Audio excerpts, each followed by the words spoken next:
Hello everyone. So today we will want to look at how to create event points which are perpendicular to your reference alignment instead of having just your points coming out with reference to an offset from your baseline alignment. Okay, so here we have the alignment. So I'm going to first create a horizontal report with an interval of our choice. So it could be 20 meters, it could be 30 meters. Okay, so I'm just going to go ahead and quickly create this report, then head on over to horizontal elements XYZ report. So here we will export it out to an Excel so that we can easily edit the report and add on the offset value later on. Okay, so after we have done the horizontal alignment report on the baseline geometry, I will now go ahead and create a station offset report based on the offset alignment. Okay, and this is just for us to extract the offset value from the alignment with reference to the baseline geometry. So again, we can export this out to an Excel file. And subsequently from here, you will see that it is starting at change 30. Okay, so the first point is starting at change 30. So we will want to take note of this.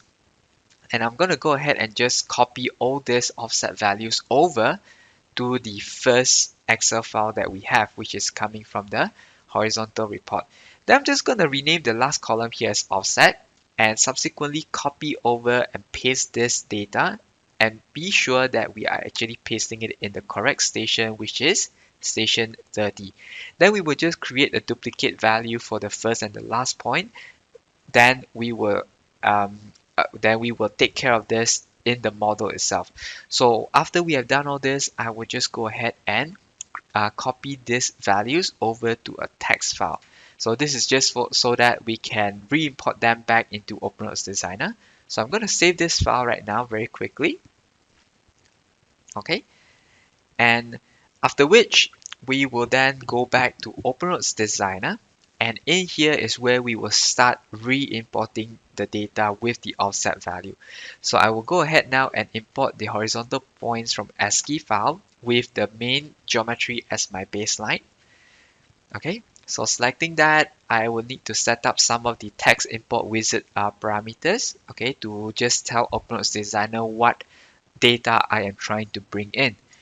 Okay, so over there, I can then set it up and save the file. Okay, I can save the text import wizard file. And once we have finished, we can just go ahead and import these points. All right, so you should be able to see it now in your model. But you will notice that the points are on the opposite side from what we intend it to be. Okay, so I'm just going to get rid of these erroneous points. They are not on the right side of the alignment. So I will just get rid of this first. Okay, so let me just go ahead and delete this. So how do we get it right on the correct side of the geometry, which is on the top of it and not at the bottom? So of course, we will just need to assign a negative convention to it because it should be on the left side of the geometry. So here you can use some Excel tips to actually quickly convert your data from positive to negative by multiplying it with a -1 value. Okay, so here we can actually just quickly do it, and perhaps let us just change the number formatting as well. And once all that is done, I will just copy this and paste them to replace the data inside the text file. So remember to save this file.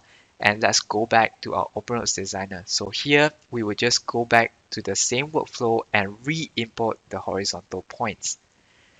Now remember, we have already set up the text import wizard, so I'm just going to use the same XML file, okay, and then import in the points. So right now you will be able to see that all the points are coming in on the correct side of the model already.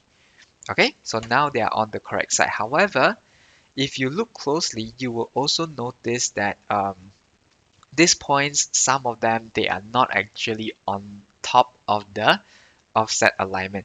So here what I'm going to do is I will need to manually adjust it.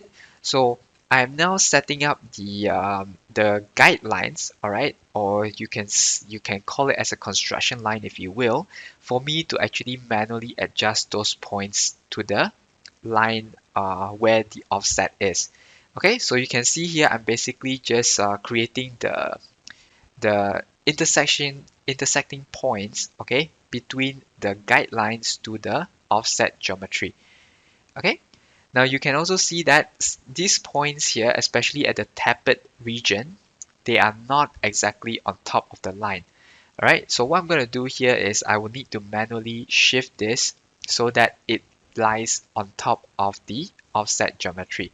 So I will just go ahead and change the weightage a little bit so that it becomes a little bit more obvious.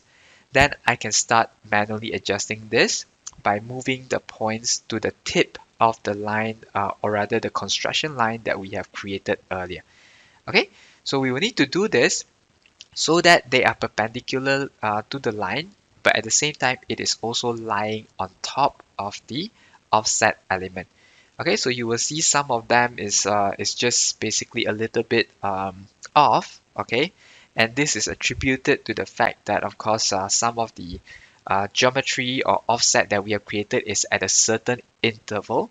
Okay, so there will be a slight discrepancy between what we expect it to be versus what is currently um, shown on the model itself.